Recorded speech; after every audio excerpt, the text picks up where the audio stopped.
Well, here we are. Happy Friday, everyone. Special live episode this week coming off of a cabin season here, cottage season. Been on vacay this week, watching the XFL Combine, getting ready for CFL Week 8. So I figured we would do a live show today. Luckily, Andy Murray, gracious enough to find time in his busy schedule between working and watching the Combine and everything to come on. So we will do kind of half XFL Combine. What did we think? Thoughts? I watched a lot of the post Combine interviews with Miss Garcia, with Bob Stoops, everyone else. So we'll talk about that. And then Andy's been chomping at the bit to talk CFL, so we will get that as well. Andy, how are you doing? I'm great, man. It's so good to be back. And also, congratulations to you for escaping from the woods. You made it out. So your little sabbatical there did well. It was good. Yeah. My father-in-law, Dorothy's father, we rent a house out. It's really easy, but you know how it is. Sometimes getting back from vacation is as tiring as, going on vacation, but we're back. I was excited. Jason Hussey and Evan joined us on Monday. We did the CFL and all of that. And then obviously we'll do previewing today. Excited because we don't always get to preview. I know Jason does his CFL previews as well over on his channel if you want that, but we'll get Andy's thoughts. Andy, XFL Combine was here. We did our offseason charting. XFL needs more offseason content. What did you make of the Combine? I mean, it's the second football-related Combine we've watched this year so far, including the NFL one. So we've gotten quite a bit of that. And honestly, as far as the idea, I think it's great. I think the idea of having this sort of setting where you have new talent that's potentially coming into the league, you have players who are working out with all the coaches, you have interactions with the standing coaches, league executives, you have some of the media personalities involved there with Sam Acho being able to interview everybody and kind of rogue around. I think that is a great idea.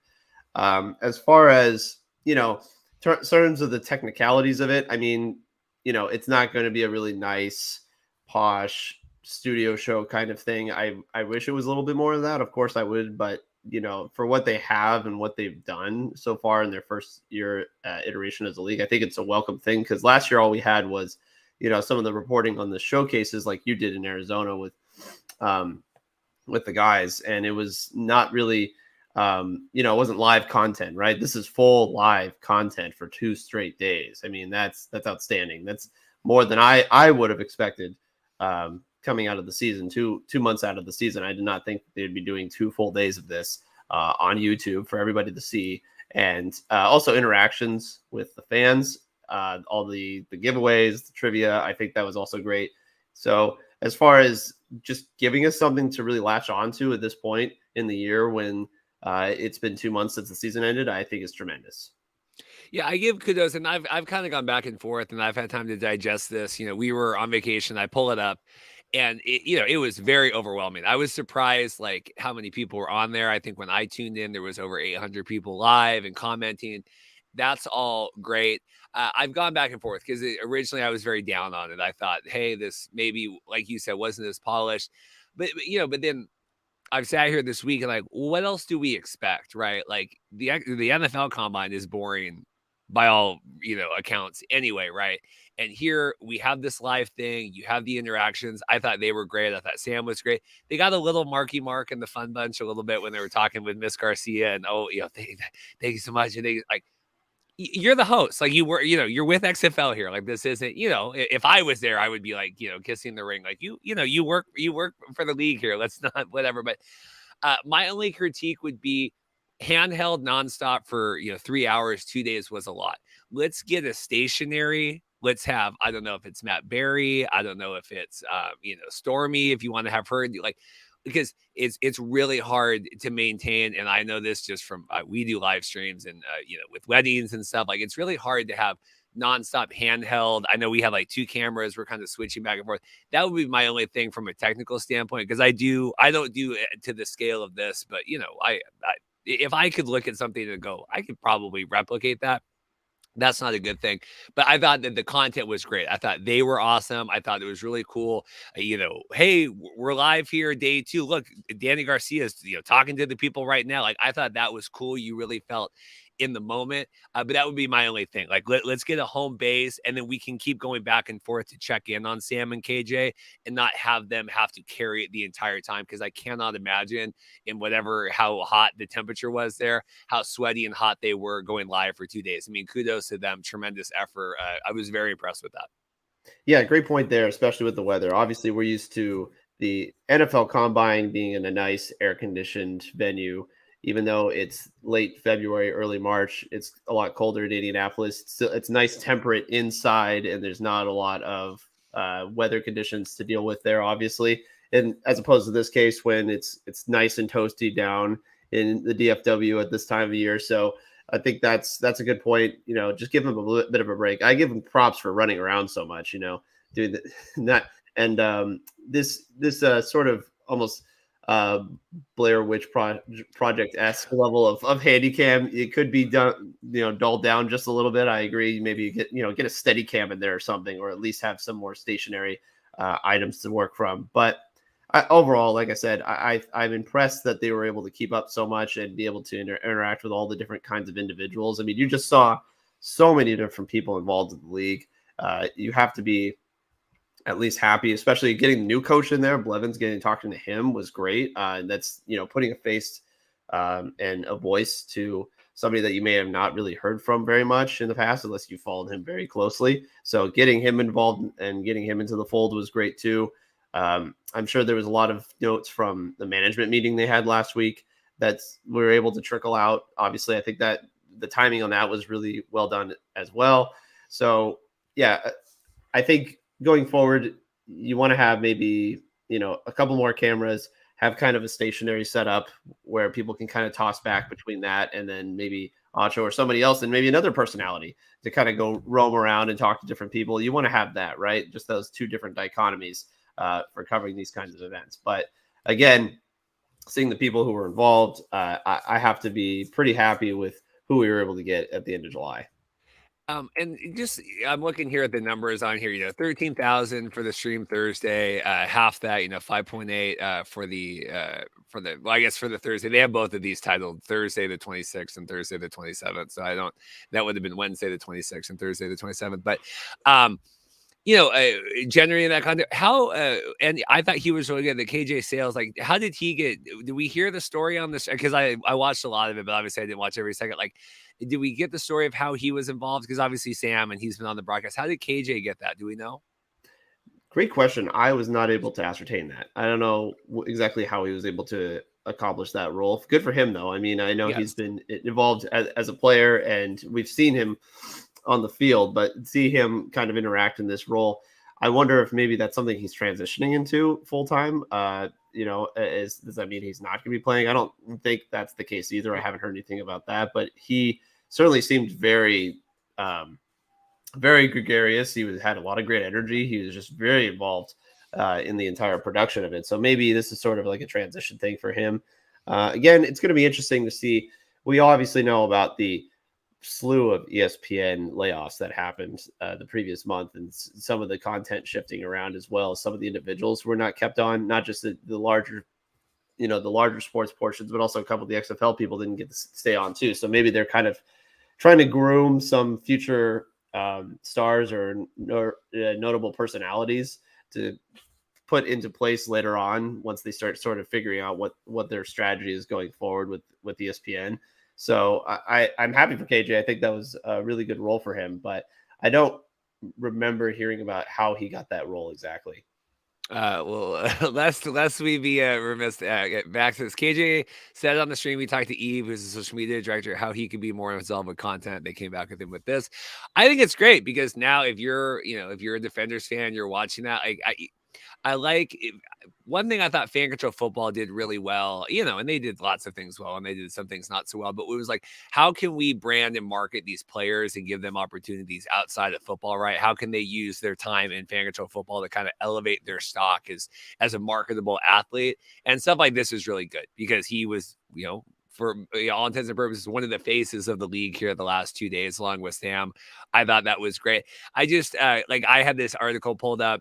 They had, this was sent out ahead of time. Peter Warren's one of the staff writers, 9 players to watch at the XFL Combine. I would have liked a little bit more okay, we have, who are we like seeking out? When I was on, it's like, who's the chat want? Talk to 8, talk to 8, talk to 9, go talk to 87. You're like, okay. Like, yeah, I just a little bit more like, hey, let's try to hit these couple people. But again, like I was a little critical about it, but then I'm sitting there and I'm like, you felt like you were there. You felt like you were at Choctaw. You were kind of walking around.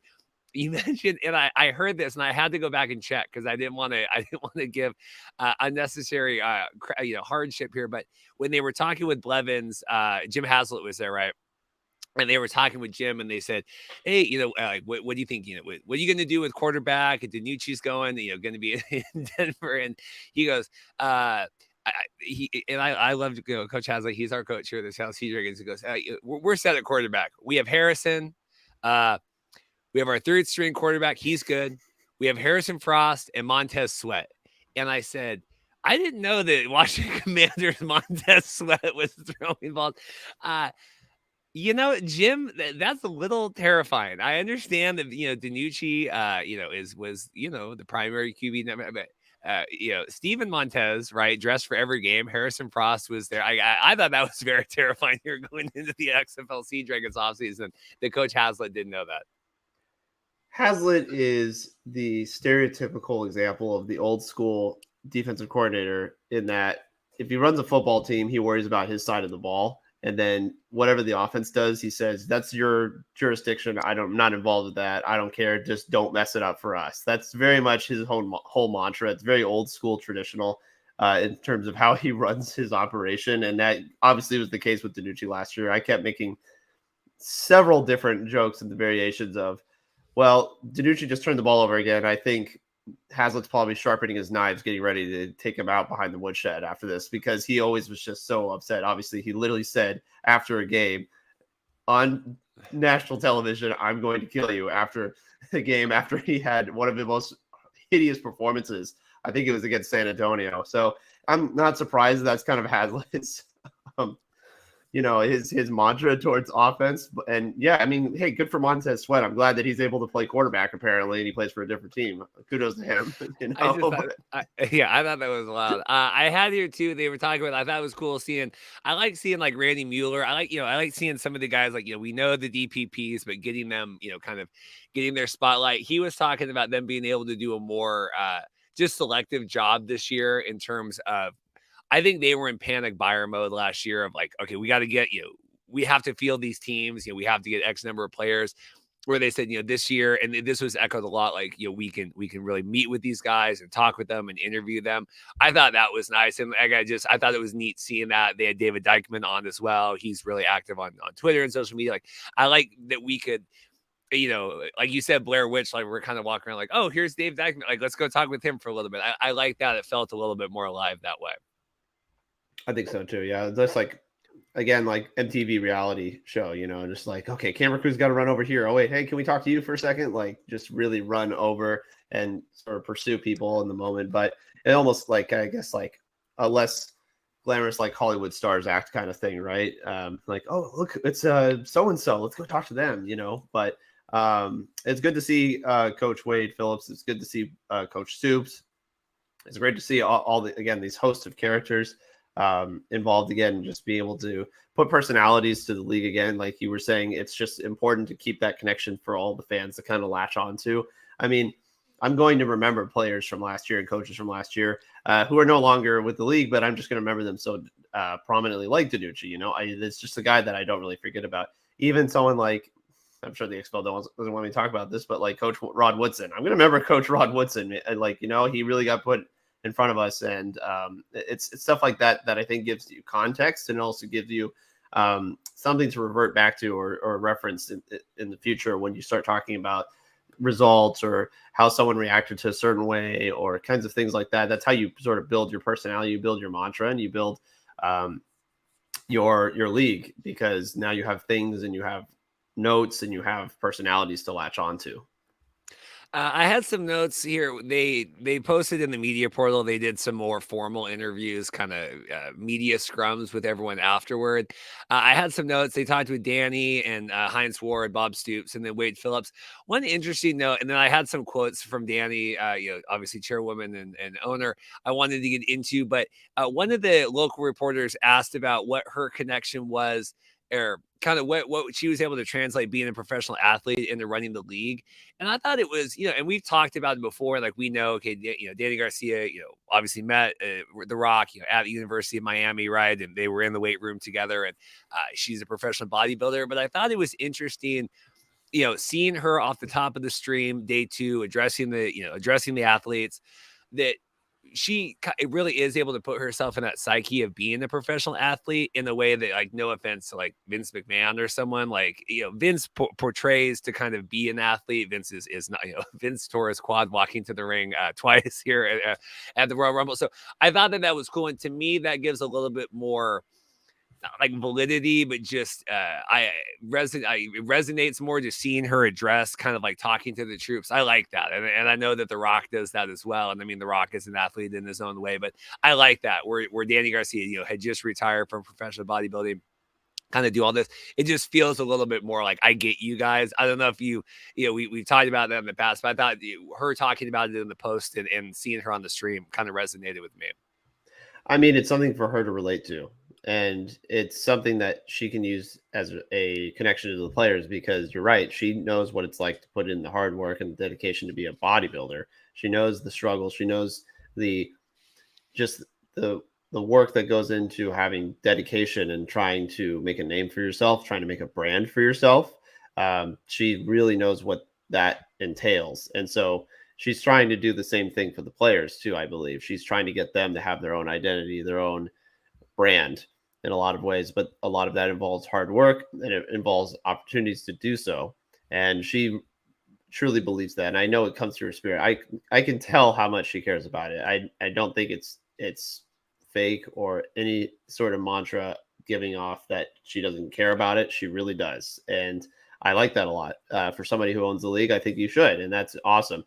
McMahon, to his credit, I think he cared too. I think he just had a little bit more ego mixed in. And not saying ego doesn't mix in with his other individuals too. I'm sure The Rock and Danny both have a little bit of that as well. But Vince was much more like, hey, I got the pockets to do this, so I'm going to do it.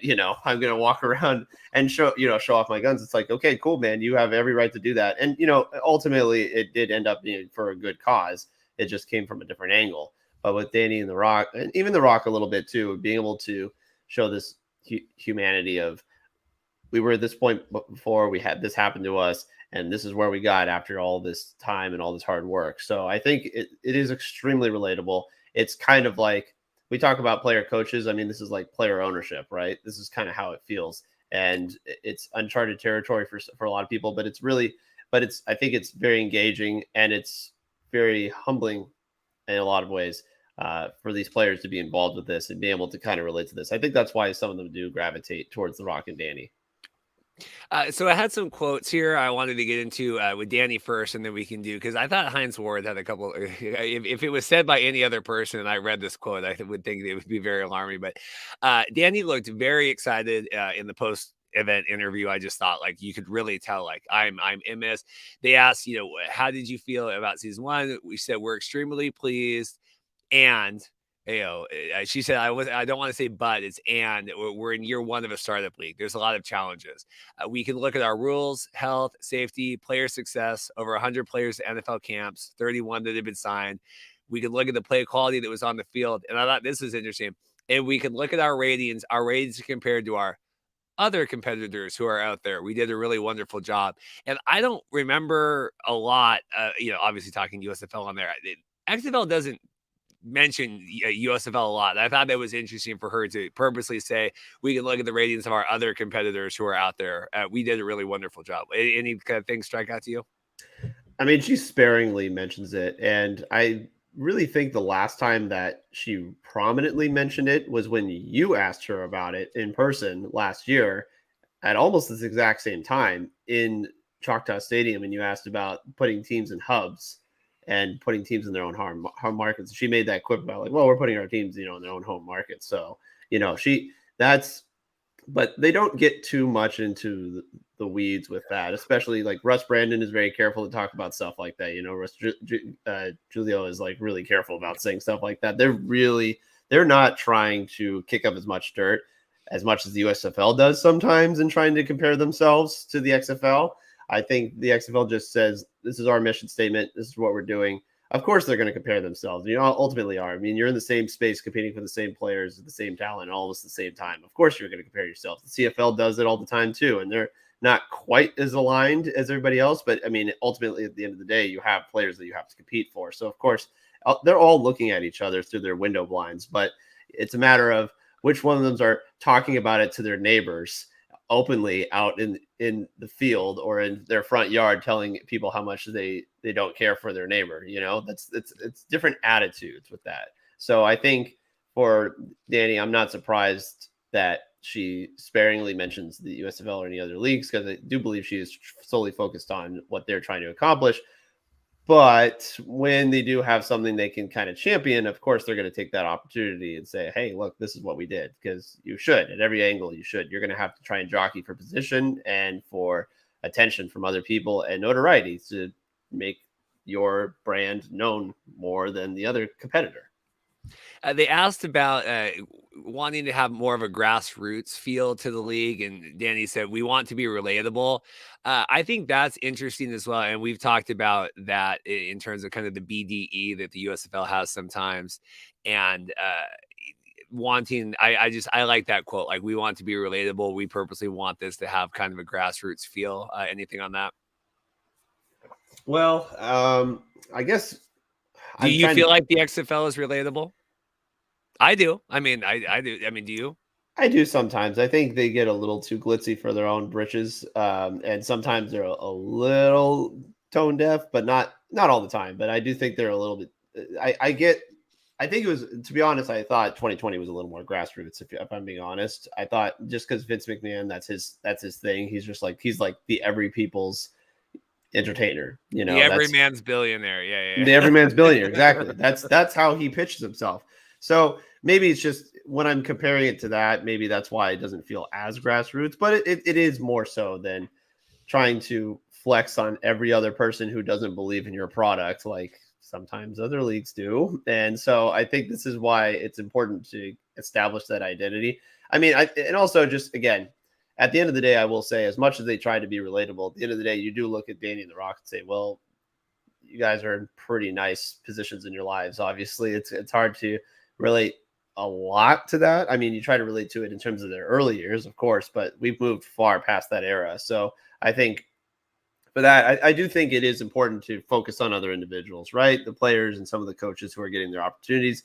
That's where you can get more grassroots. That's where you can get more relatability. And that's where you can get people who really believe that they have a shot to do something special. It's saying like, look, this guy had been toiling around here for so long, and now he has this chance to be a head coach or to be an assistant coach or to be involved in it in this way. Or this player never really got this opportunity or never had really a shot to play. And now here he is. He's got a starting position here. It's sort of, if you keep the focus on that, then you keep it grassroots. And I do think, I will say, the combine and the showcases do give me much more of that feeling too, where it's just anybody has a chance. Anybody has a chance. They come in, they work out, they have a chance, and it's all about them. And if someone doesn't show up, like if a player no shows, that's on them, right? That's you had your chance and you didn't take it. Okay, well, that's like a job interview. If you don't show up to the job interview, you're not giving yourself an opportunity.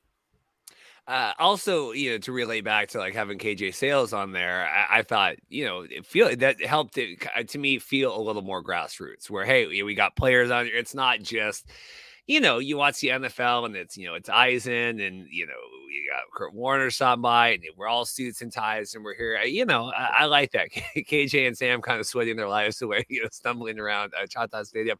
They asked about changes after the season. Danny said, we looked at what we needed to change. We made changes structurally within the organization so that we could be very fine-tuned for execution moving forward in relation to, obviously, laying off some of the marketing people. But this is now, we've talked about this before. As we went through our first season, we realized we could go to a more seasonal model. So we staff up and we staff down. We didn't actually need that many individuals all year round. We will continue to respond in that way. We'll make sure there's no discrepancy in the quality of the deliverables to our athletes, the play, and our fan experience.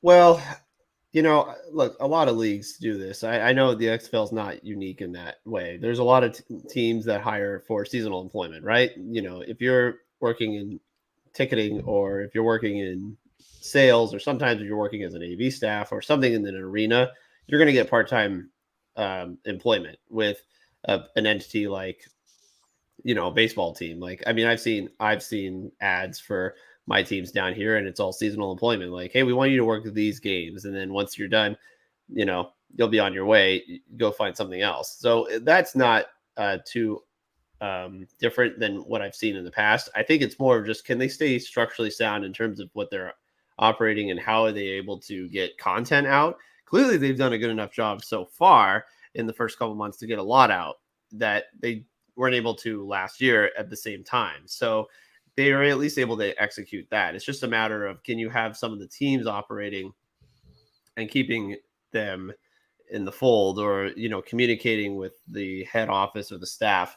I think that's something they're still trying to figure out, but obviously they had to cut a lot of fat because they realized that their budget may have been a little bit over what they wanted it to be after the season ended, and they had to make some adjustments. So, and that's going to be a process. How many people can you keep on? Who can you keep on? How important is it to keep on some of these individuals, really? And that's part of any league. I think it's just the fact that they're trying to figure that out is maybe the part that feels a little unsettling, because most other leagues know exactly who they need and what they need and when they need it, because they've been around for so long. So that I feel like it's going to be a little bit rocky for that part of it for a little bit at least. And that's just something they're going to have to figure out in the next coming years. It struck me that Danny at least felt, and said to me the correct things of like, well, we lived through this. Now we know. Like, we didn't know. We thought maybe whatever. I will say, between doing the combine, we have the 8-1 thing coming up. I think they've done a tremendous job. And, this is a really slow time of year, right? For NFL's getting in, and CFL, we didn't even have XFL on the show last week. We led with CFL. And so I think, considering all of that, I think they've done a very good job right now. I mean, we pounded the table and said we want to see some off-season content. I will say, so far, I feel good.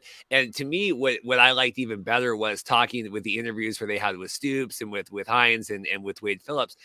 Football people are still working a lot. You know what I mean? And so, yeah, okay, maybe we're scaling down and we don't have as many, game day, experienced managers or whatever you want to call it for that. But I do feel like from the football side, they're working tremendously hard right now. I mean, they just obviously did the showcase and everything else, or the showcases and the combine. But at least where it matters, it feels like the people, like you said, that they're keeping those people, on board right now. And I think that was what matters. The talent accumulation is the most important part of this entire operation, and they've done a great job of that. They did a great job last year, and I think they're doing a really good job this year, still being able to maintain all that. I really want to see who's going to stay and what players are going to still be there next year. That part kind of excites me the most. Is all right, are we going to start seeing familiar faces and people to latch onto from the previous year? Obviously, we want to see people go and do well in the NFL, but are we going to be able to get some of those familiar faces, like a KJ Sales, for example, or, what happens to some of the quarterbacks? Are they going to come back? Like, is Derek King going to come back at some point, or is he just going to be on a practice squad floating around forever? And those are the kinds of things that I wonder about as far as getting an identity built. Obviously, the USFL had that a little bit this past year, and it worked to their favor. Someone like Alex Magoo got so much more notoriety, and now here he is at Green Bay Packers camp signing autographs. That's incredible. And he was not in that position at all last year. I thought he was very pedestrian his first year. And second year, he took leaps and bounds. He was much better. And that's because he was able to stay in the system and build upon his resume and really work and focus on his craft. And then once he came around, I mean, he proved me wrong. When Jamar Smith went down, I was like, I don't know, man. The Stallions team's kind of in trouble. And he came out like gangbusters. He was awesome. And that's something that there might be other players under the surface who you may have not been impressed with last year who suddenly take that leap in development. You go, oh my God, and where did this come from? And you are going to have that hopefully happen next year, and just sort of building on that. That's something that's really important for all leagues. Honestly, all leagues need that. And that's what the whole point of this is. It's not just the new guys coming in, it's the guys who were there before and how are they continue the trend upward. We have a couple comments here. Let's just check in. The Jersey King is saying, how'd you guys like the combine? Obviously, we're talking about that. Go back on the top. Haley checking in here, our Sea Dragons, manager, and I think she was down at Choctaw, or at least helping kind of manage all of that stuff. She's commenting, still trying to give the fans so much XFL content as we can, try to keep the hype going. And then we have comments, and I tweeted about this week. I was on vacation. What was it? The XFL Central, I think, account posted about the LA Wildcats trademark being trademarked by the XFL. I already tweeted all of that out, but the LA Wildcats has been trademarked since I believe August, or was it August or December, and then it went live of 2019. This is just like paperwork transferring it over. So I know that got a lot of play. I think it was sent to me, and then I was sitting by the campfire that night, and I'm like, wait, what? Like, what? 50,000 impressions later, like, what's going on? So no, I do not believe that anything with the LA Wildcats is involved with 8-1. Mike Mitchell already reporting. I think my internet cut out there. Mike Mitchell already reporting that 8-1 is going to be the season ticket sales going on sale. So Mike already reported on that. So that's kind of confirmed. So the 8-1 thing will be exciting. But yeah, the LA Wildcats. I don't know. Do you have anything to say with that? Because it was such a non-story that really blew up. I'm like, this has been it's these like and not that I'm any better, but these amateur kind of like internet sleuths going out on trademark databases. That's what I was under the impression too. I thought that trademark had already been commandeered and it was already in the system. That had been reported by a couple people over like a year or two ago. That had been already in the system. So I was surprised that people were reacting so viscerally to it, because I thought it had already been around. But the idea of the Wildcats coming back is a fascinating one, because one, I think it runs anti to what the league has going right now, which is saving money, and putting a team in LA, I don't think would be saving them a lot of money. As far as structurally goes, I mean, you could go back to Dignity Health Sports Park if you were trying to put a team there, but I don't know if that's the most viable option. I think it's just something to hold on to as far as they're building their identity and their brand. If they're going to hold on to that for the time being until further notice, that's all on them. That's fine. But I don't know if that means there's going to be any movement. I agree with you. It's been in the system for a while, and it's not something that's going to change drastically all of a sudden. Like, this doesn't portend to things that are going to change in the future, at least not that I'm aware of. And yeah, I don't think it really changes anything. Yeah, nothing in the time being. I mean, like I said on here, this is it was filed in August of 2019, August 15, published for opposition May 26, 2020. Just transferring over, and the original LLC here is basically changing their uses. They're eliminating a lot of their uses, so they're just kind of moving stuff over. So it's exciting, but again, like, people, I don't know. I don't think you can change cities that much and do one. Yeah, Haley's corroborating here. The XFL Cup handles for some of the teams 2020. Yeah, that's all it is. So others post videos and I guess try to capitalize on a lot of that. I don't try to do that. I don't try to do a lot of that clickbaity stuff on here. So that's why I try to kind of do that. Anyway, so that's a couple of other quotes I had. I thought with Heinz Ward, and to me, I don't know if this is people that are covering this at the combine and not having watched the season a lot, but they were asking, like, the Brahmas were not good. And so I would say, like, how are you guys going to be better? Right. Where it was, well, you're a former NFL, superstar. And what do you think here? And what's it feel like coaching? And like, it was a lot of those kind of things. I'm like, how do you, how would you fix this season? He blamed injuries for a lot of it. And he said, I'm going to get things turned around. This was the quote. And then I have another quote to transition to the other coaches. This is a direct quote from Heinz Ward. I don't care about wins and losses because I know I'm a winner in life. Now, we know Heinz, and like Heinz is, a very famous individual. Like, if you had heard that from many other coaches, not knowing the individuals whose mouth that came out of, that is an alarming quote. What do you think about the quote? I don't care about wins and losses because I know I'm a winner in life. Well, I'm glad he doesn't care about wins and losses because the fans really do. So that's nice, Heinz. Also, I don't think he cared about it very much in Batman when he was running around and the field was blowing up and Bane was causing mass destruction. So clearly he didn't care about it in that film either. Um, no, I look, that's an odd quote to have, especially considering what they went through. I understand he's probably frustrated because they just had terrible luck this past season. I mean, every quarterback on the roster kept getting hurt. Reed Sinnett, it's a real shame he got hurt because I thought he had a chance to do something with them and maybe help turn their season around. I mean, between them and the Renegades, I don't think they were that dissimilar, in my opinion. Them and the Renegades were very on the same pathway of, okay, defenses are great. They have a special teams player that's really good. Our kicker's really good. I mean, John Parker Roma was awesome. I know he missed that final kick of the season, but if he makes that kick, they go into the playoffs instead of the Renegades. Think about that. They were not that far away. So the Brahmas just weren't able to get that break like the Renegades did where they got Perez and they caught fire. So, I mean, for him, I'm sure it's a lot of frustration, but that's such a weird sentiment to have.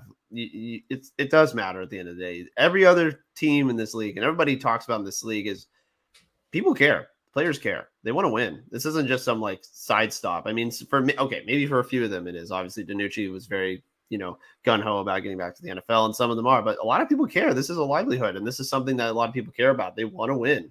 They want to do well. They want to compete. I thought about that every time I watched the Guardians.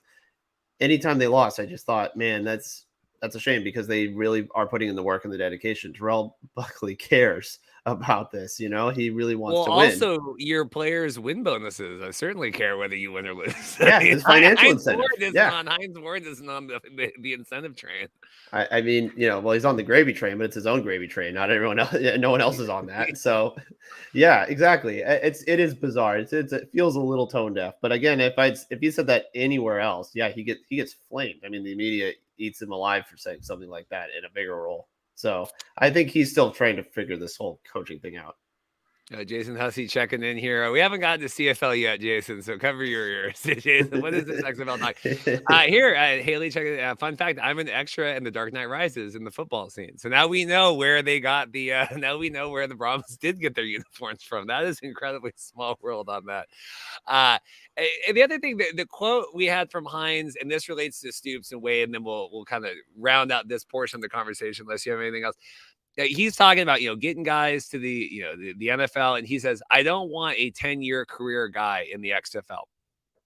We have talked a lot on here, and you and I have with a lot of people, like, you need to have some, not everyone. So if, and I was doing the math. So there's like 50 guys, right, per roster. We had injuries and all of that, but 425 guys went through the XFL.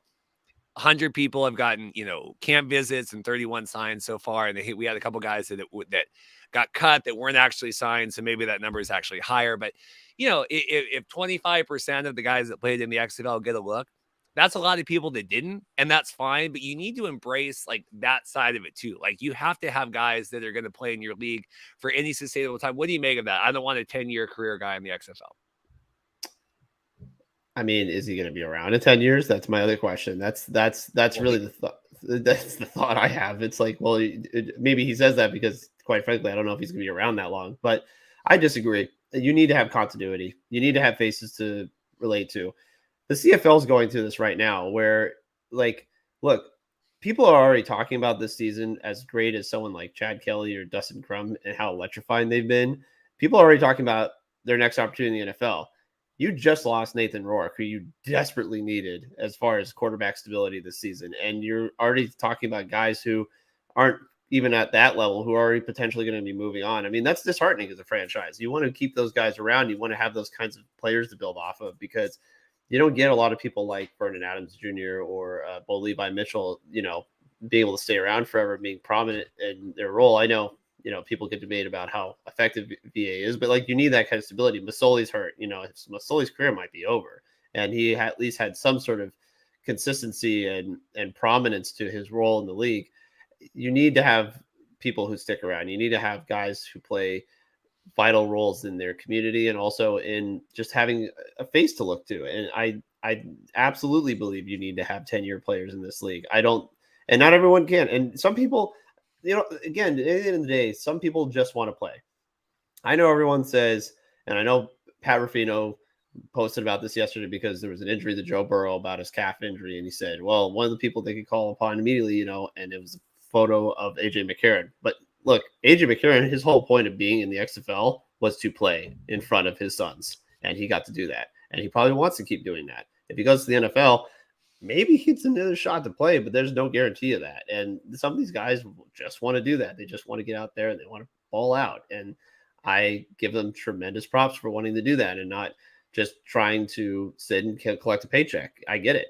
Some guys do, and there's nothing wrong with that either, but you need to have 10-year players. I don't agree with that sentiment at all. Every league needs to have identity, and every league needs to have people that you can latch on to if you're going to be able to build your brand and your style. And again, some guys just maybe prefer that, Yeah, he had the other quote here. So this is going on to Stoops here, Bob Stoops. He said, they're asking what players going to the NFL getting all these signings. He goes, "We're all for it. This is what this league is all about." And to echo that again, like that can't be what this league is all about. It can be a good portion of what this league is about. It could be a majority of what this league is about, but it can't be when you have a 75% churn rate of guys that aren't making it on there. And it's just the practicalities of it with building a football team. A lot of the quotes we're also talking about, like, from all the players and Mueller and everyone, like it's so much easier now that, we at least have some foundation, and that's going to continue, but it just can't be what all it's about. He had a quote. He was expecting offenses to be up to speed from day one. Wade Phillips said he expects football quality to be enhanced in season 2 just because of the continuity of all of that. We've lived through USFL season 2. Do you share those same sentiments? That just by nature of like them coming back now, that because USFL was slow starting out. Yeah, I mean, it is a bit of a slog as far as like getting all of your pieces together and everybody trying to get out of the gate. I don't think there's a lot to be said about how much people need to get all their players together and how it's going to try to generate interest. It's just going to take a while. And this is something with competing interests now, how it's going to take, especially, the USFL has to think about this too, as far as what players and continuity they're going to have and how they're going to get people to latch onto them and continue to keep interest in their product. I mean, we saw this past year, obviously, one of the biggest names we were looking for this past year was Case Cookus and the Philadelphia Stars. Well, they flamed out. The offense didn't stick, and Case got hurt. He got banged around. He got sacked a bajillion times, and it didn't ever come to fruition for them. So it's kind of like, well, now what? Like, what are we looking for now? So you need to have the ability to have something to look to when you're coming back out of the fold. I think the CFL this year, I was excited for because there were some names that I was familiar with, players that I'd finally been following for a while, and were able to look at to every at every step at every team. And that's something that, again, every team needs to kind of work on and be able to establish their identity.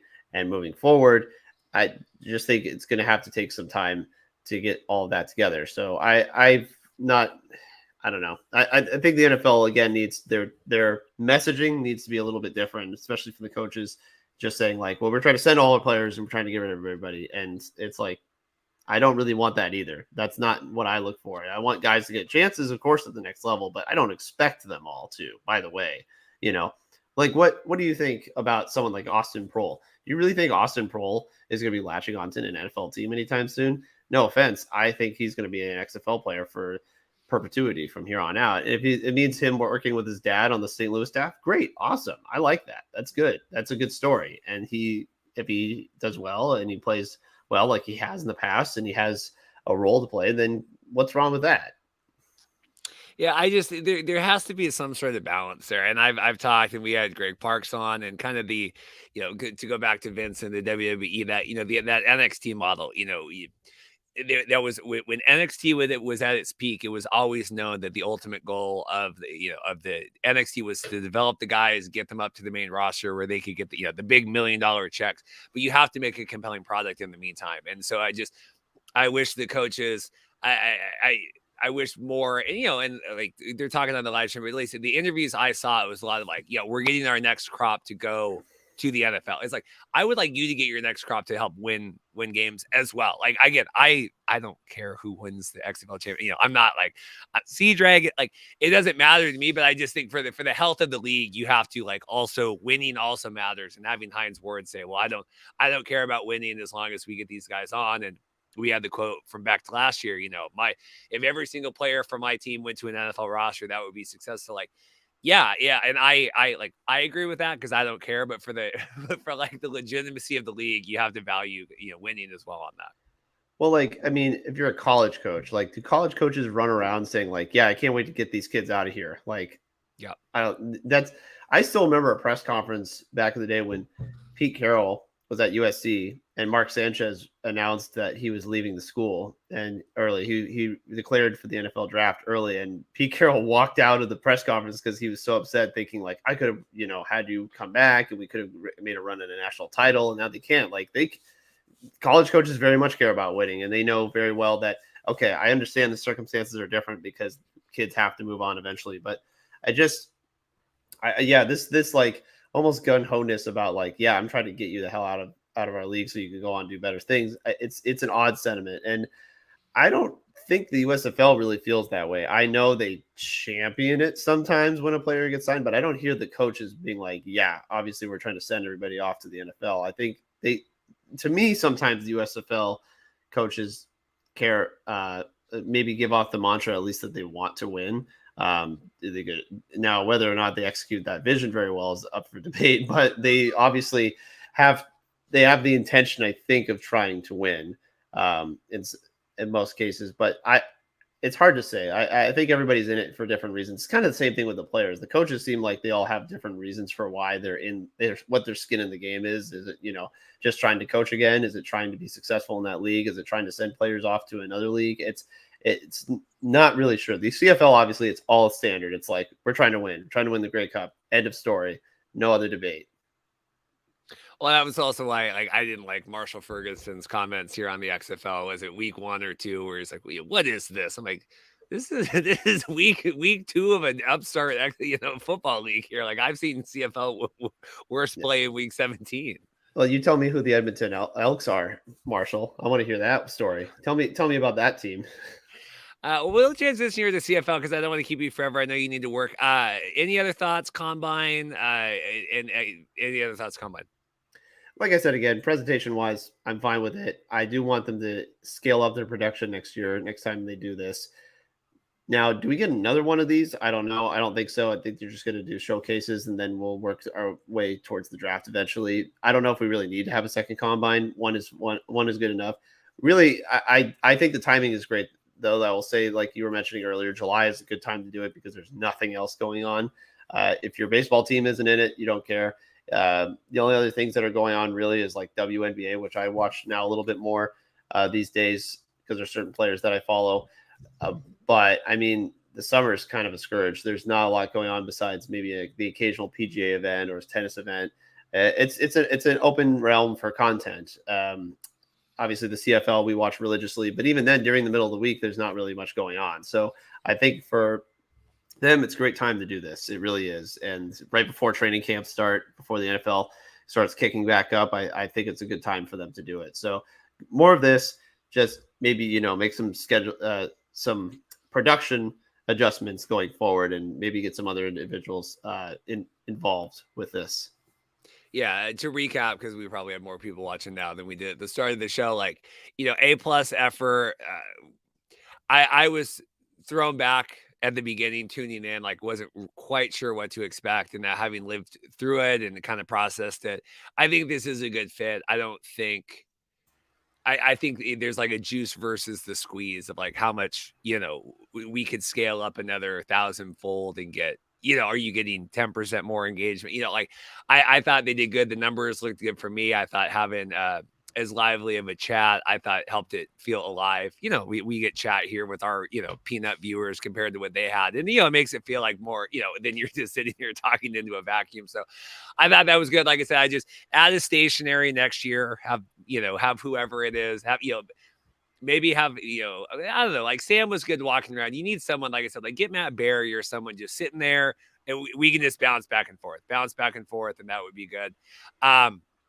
Mike says, I hope they live stream the draft on YouTube as well to fade the games. I'm cool with them not, because if we can do it. So if you don't, you know, I'm happy to kind of carry that mantra.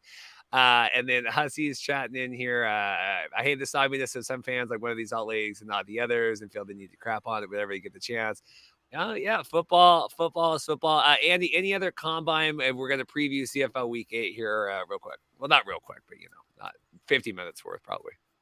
I can't wait to see some of these guys potentially be on the field next year.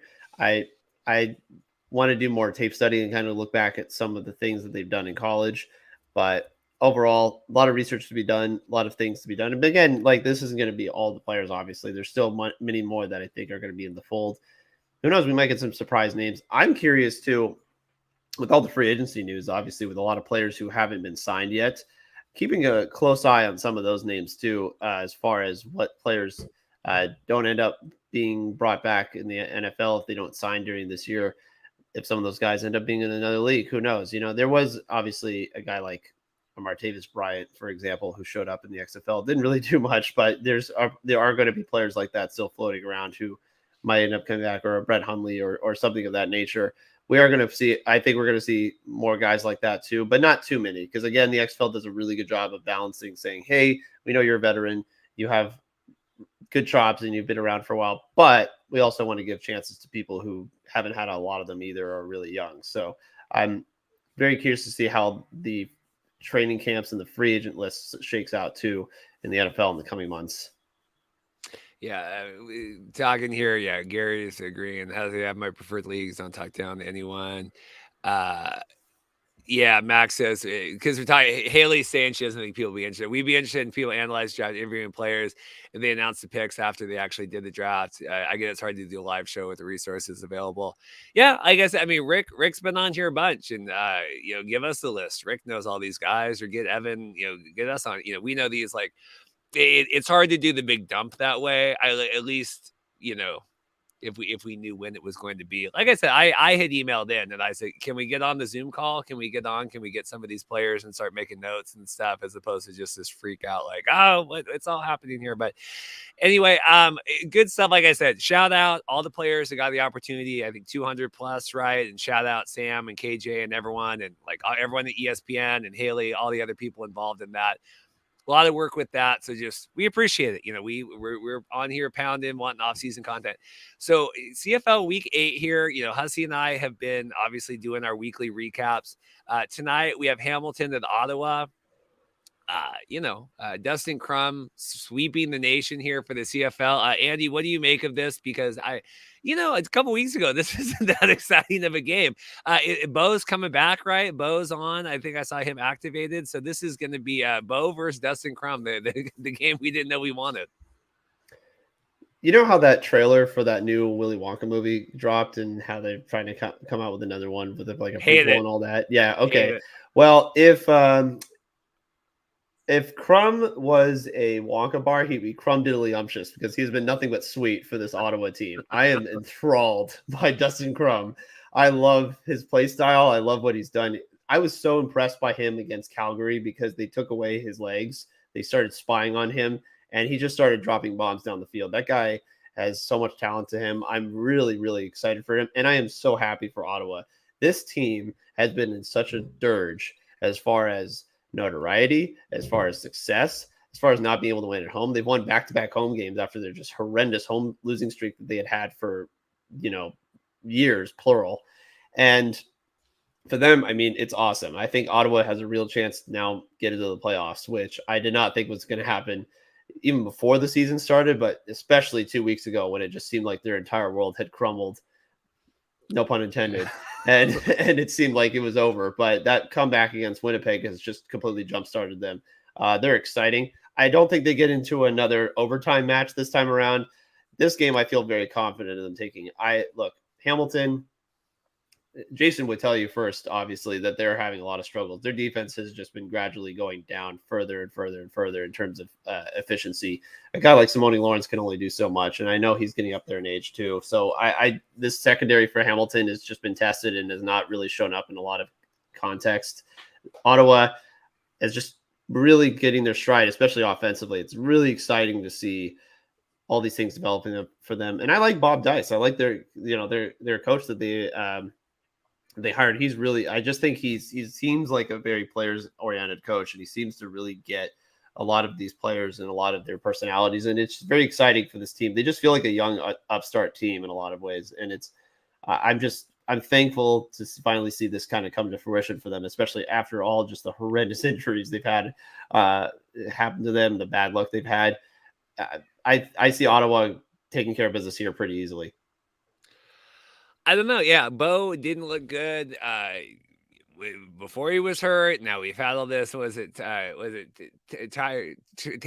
the third string for Hamilton? Taylor Powell coming back. Yeah, I don't know. I mean, I kind of thought Crum was a one-trick pony here, and then obviously, being able to do it against Winnipeg and being able to do it against. Who is it against Calgary? Calgary. Here I'm going back. There was a long way. So last week it was a long week ago here, but no, I mean this is exciting. Like I like this. We had the Nathan Rourke of it all, and kind of everyone knew that. Okay, he's going to be whatever. Or people, I knew. You knew he was going to be good. You know how good he was going to be here. We've had injuries, everything lead to this. I mean, this is a movie here at this point. I said week 1 when Crum came into relief that, if it was a movie, he would have made that touchdown at the end, was tackled short here, ended up doing it, taking them to overtime and all of that after. It should be exciting. I mean, is this the game of the week? I suppose so. In terms of the matchup of quarterbacks, I mean, Hamilton's desperate. They definitely need to get a win. Like they're in trouble. This Eastern playoff picture. I know the other teams in the division besides Toronto are a little bit weak, but they need this desperately because it's very much a difference between if they're second or third, and potentially they could be last if things don't go well. If Montreal somehow ends up winning, then they could be looking at the basement here if they're not careful. But I would say it's not the sexiest matchup, but I do think it is one of the most vital matchups of the entire weekend. So as far as the East standings go, yes, it is something that they have to be cognizant of what could happen to them if the Ticats don't get their things together. It's going to be a rough second half of the season. The first third has not been very kind to them. Bo Levi Mitchell, I don't know. He's just. Like you said it at the beginning of the year, you said it before the season started. I mean, his physical tools have deteriorated and he's been hurt. And I don't know if he has it anymore. And also this receiving core just is so frustratingly inefficient. This team cannot punch it in the red zone. Like they just keep having these instances where they cannot score in the red zone. I thought Matthew Schultz has played the best out of all the quarterbacks. He just had a lot more bravado. He attacked downfield a lot more, but even then, even with him, they still couldn't get it done in the end zone. I remember that game. I think it was against not Toronto. Who was it? There was Montreal. When they played against Montreal at home, I thought that was a real lost opportunity because they just could not put in the end zone. Montreal scored touchdowns and Hamilton scored field goals. That's kind of the story of their season. I very much see the same thing happening this weekend where the Red Blacks will be able to punch it in and Crum will be able to work some magic. The Tiger Cats are probably going to end up kicking field goals, and ultimately that's going to end up in them dropping another one and being 2-5. Yeah, I don't know. The Ticats Red Blacks here, the big division game Friday night. That excites me. Looking here, Saskatchewan going, and this is the big. What is it? The touchdown Atlantic here. 5-0 Toronto. Here we have Mason Fine coming in, Trevor Harris going down, season ending. I don't have high hopes here for the Saskatchewan Roughriders. Is this the upset of the century? It would be, especially considering how inept their offense was last week. And also, as far as a coaching matchup goes, this is a huge mismatch. Craig Dickinson is going to be in big trouble this season because he did not performed very well last week. That third down decision, when he went for it, he got it, and then he didn't go for it when they were 5 yards out from the end zone and decided to kick a field goal after burning time on the clock and then being down 7 was that was extremely negligible. I cannot believe that happened. That being said, Saskatchewan still had a chance in that game because the offense for BC had just kind of run into a rut. The one thing that Saskatchewan has going for them is Mario Alford. That guy is electric. When Sean White went out for that field goal to go up 10, to kick it to make it a 10-point game for BC, and he starts lining up, and I'm seeing Alford in the end zone. It's less than a minute left in the game, and all I'm thinking is if this doesn't go well, Alford could run this back and he could tie the game. After all of that, despite how poor and inefficient Saskatchewan had been, they still had a chance to be in that game, and Alford is really their calling card. But against Toronto, I imagine they're going to neutralize him, and I don't think they're going to have a lot of options. And this Saskatchewan defense is just going to get worn out by Toronto's run game. Chad Kelly has been playing outstanding. I think he's getting better and better every week. His accuracy, his rapport with receivers has been awesome. Devontae Coxey has been great. I love AJ Ouellette is just awesome. I mean, he's kind of a man crush. Like he has to be one of the most marketable players in the league, in my opinion. And this Toronto team, I mean, this should be a walk. This is not really much. There's not much that Saskatchewan can do. I mean, and also the travel distance. Saskatchewan had to travel to BC, back to Saskatchewan, and now all the way out to Halifax. Like that's rough. That's a rough travel schedule. Toronto doesn't have to go that far, obviously. And so, I mean, this should be a walk for Toronto, and not really much of a matchup to look forward to. I mean, it's great camaraderie. It's great for the league playing out there and having this whole situation. But I imagine, I mean, 2 weeks ago, you were looking at Trevor Harris and an above 500 squad against an undefeated Toronto team, and it looked like a pretty decent matchup. And in 2 weeks, it soured pretty quickly.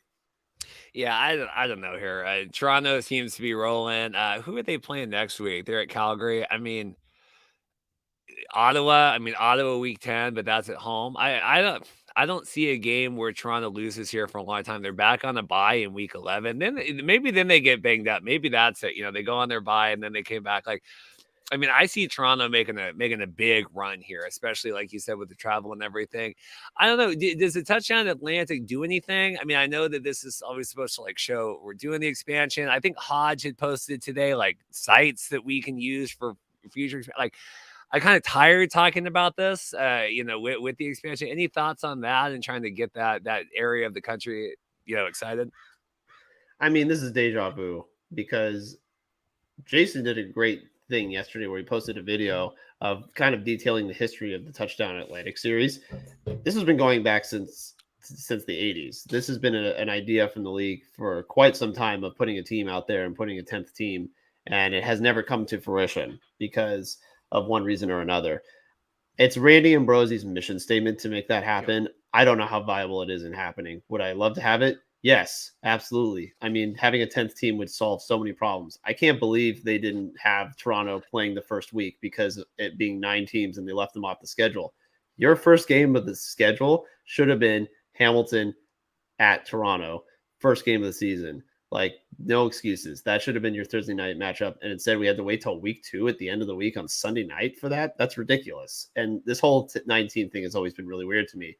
That being said, trying to force, Nova Scotia's hand into trying to fund a team here, it's hard to publicly and, encourage people to fund a team or put resources into building a team when not everybody is going to utilize that resource. You have to kind of play your own hand.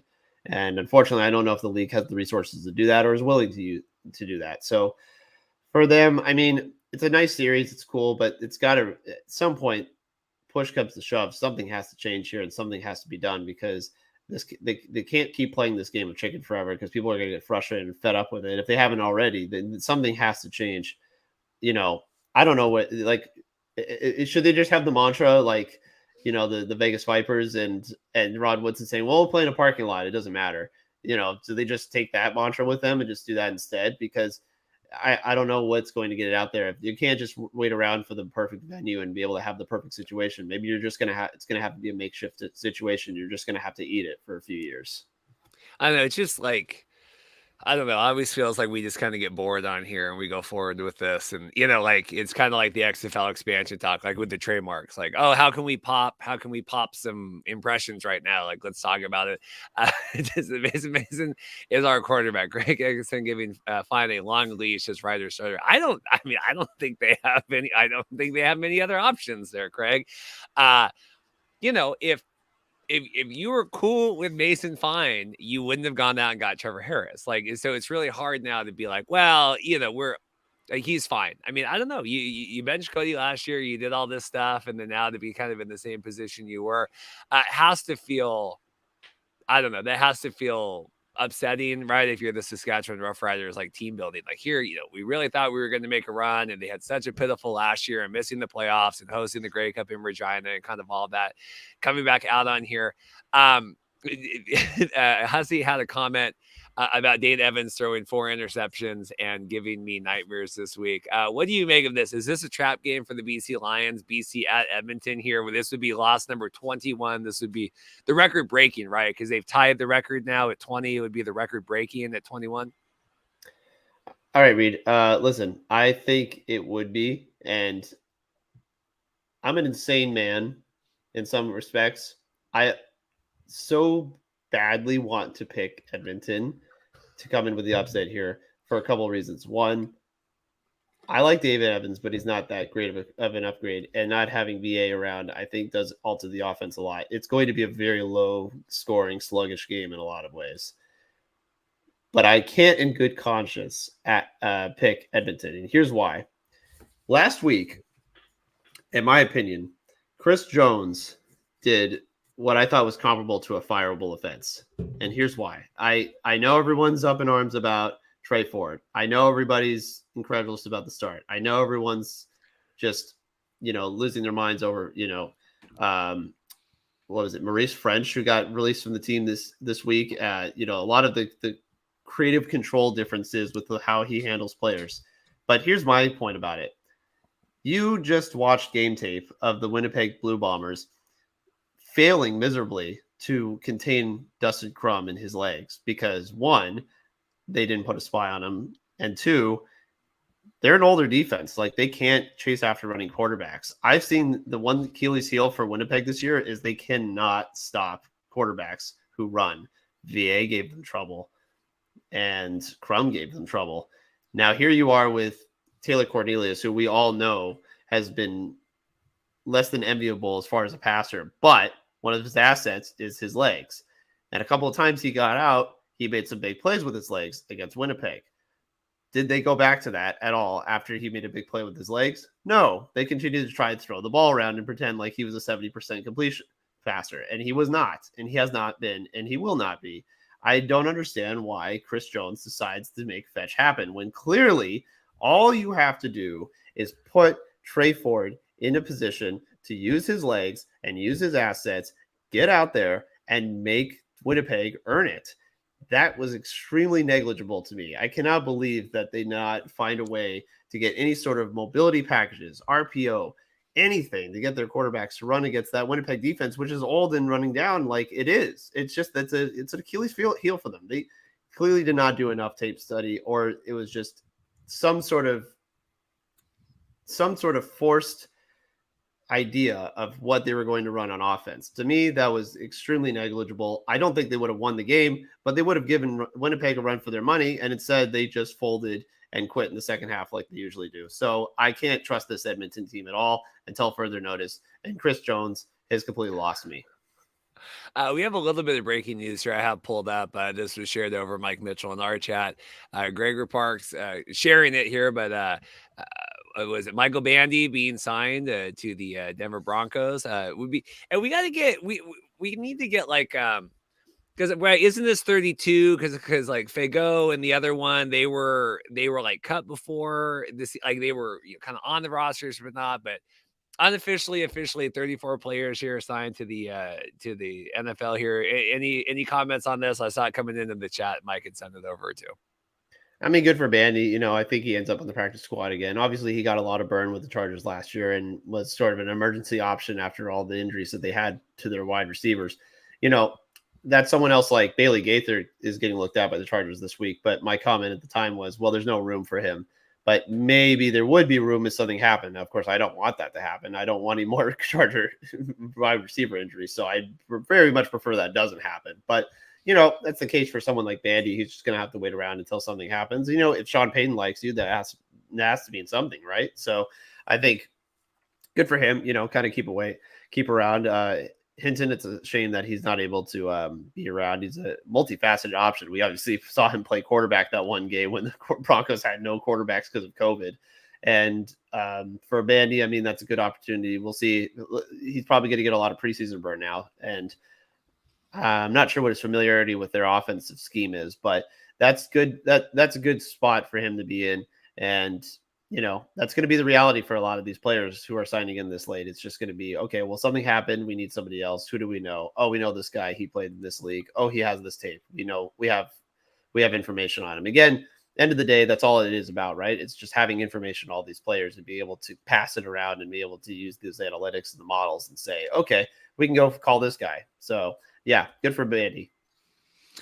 You gotta not that Burrow is injured, but you gotta Herbert going out and getting his bag, kind of in this, pissing contest back and forth, and then Burrow going out and kind of getting hurt. I mean, I hope that that's not a serious injury, but it's crazy to think that they were kind of doing this holdout back and forth, and then obviously Herbert gets, and then Burrow coming out.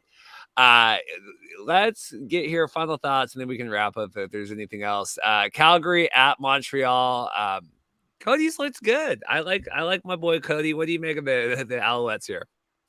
He's been fine. I mean, I think he's got more stability in his life now. He doesn't have to worry about being chased down by people in the grocery store anymore. So I think for his sanity, it's good for him. But as far as Montreal overall, I'm not crazy about them. I just don't think their offense is run as efficiently as I would have liked. And I'm not really big on them as far as what they've been accomplishing on that side of the ball.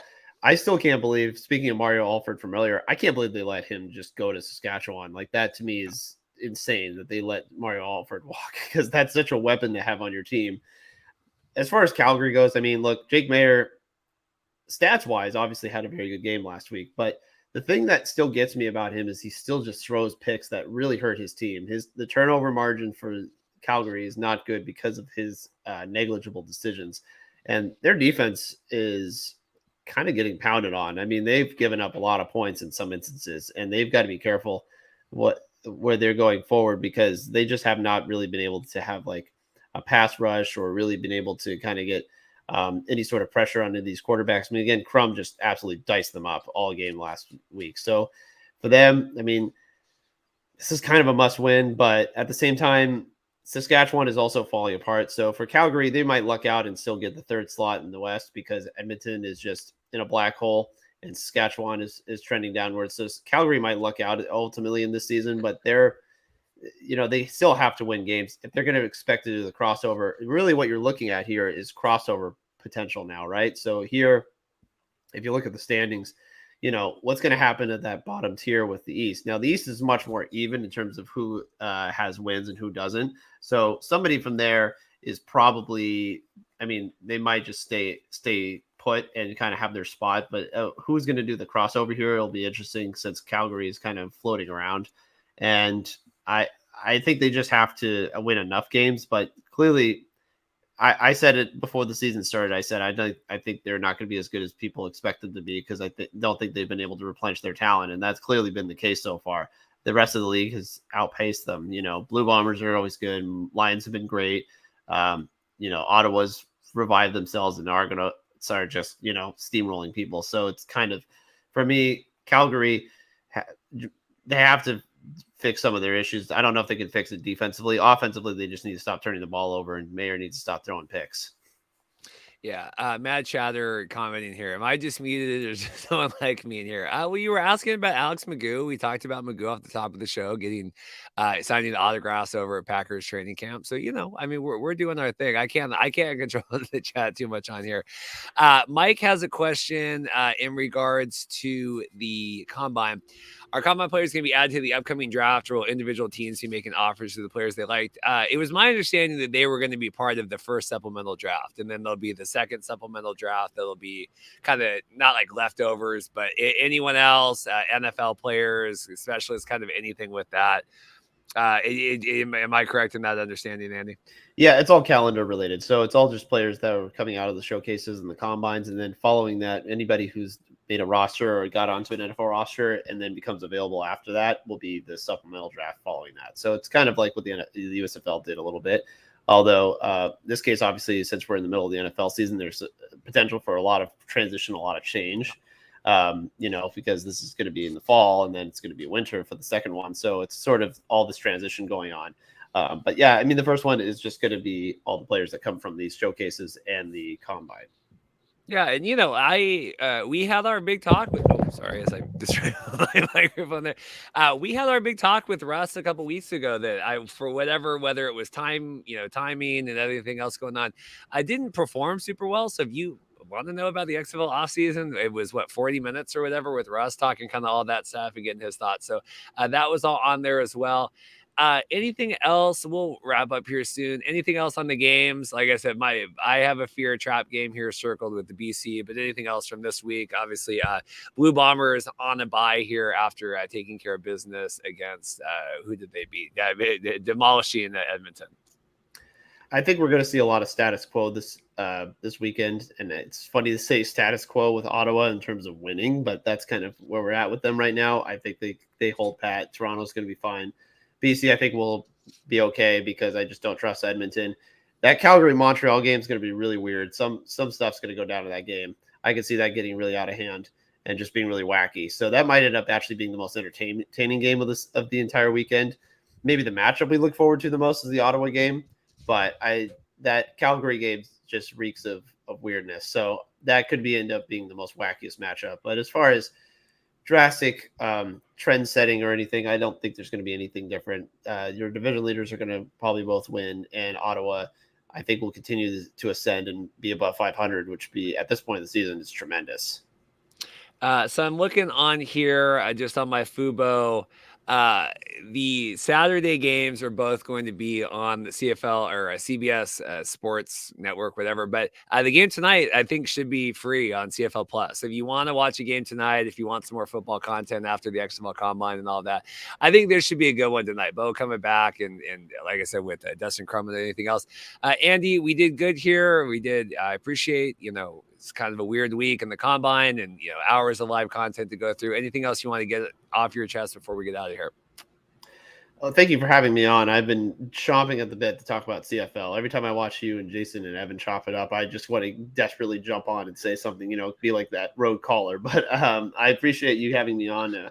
I'm excited about some of the other showcases. And, I mean, we're getting into NFL training camps. We're going to see some of these players that we know out in the preseason games soon. We're going to have some real familiarity with some of these players. I will be at a preseason game myself in 2 weeks. I will actually be at a Raiders preseason game. So we'll see if I have any familiar faces to observe in that game. So this is really exciting time for people that we follow and players that we've been, religiously watching for the last year or so.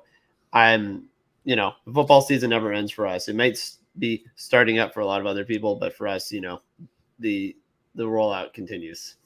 Yeah, I mean, you got to keep doing it on here. No weeks off, and it is interesting. It's exciting, and like I said, I like having the CFL stuff right now. I wish that performed a little bit better. I don't know if that's a demographics thing or if it's a Canada thing or whatever. But the season's been good. I still think there's problems to be had. We had Steve Simmons on. We're talking like.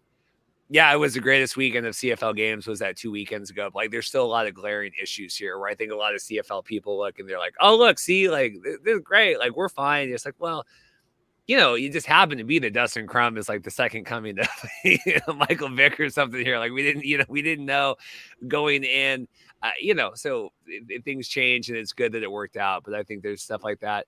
XFL retweeting out. Oh, that's good. It's talking about KJ Sales on here. They're tweeting out Marquette King's new song. So yeah, I mean, like I said, the best thing the FCF did was help get these guys, doing their own streams and everything else. So That will do it. Like I said, we'll be back Monday. Hussey and I and Evan, I assume, 9 a.m. Pacific. And then I got to figure out next week here. Could be, another dry week post XFL Combine. We have a Thursday game here, BC at Winnipeg. So that'll kind of throw a wrench in things.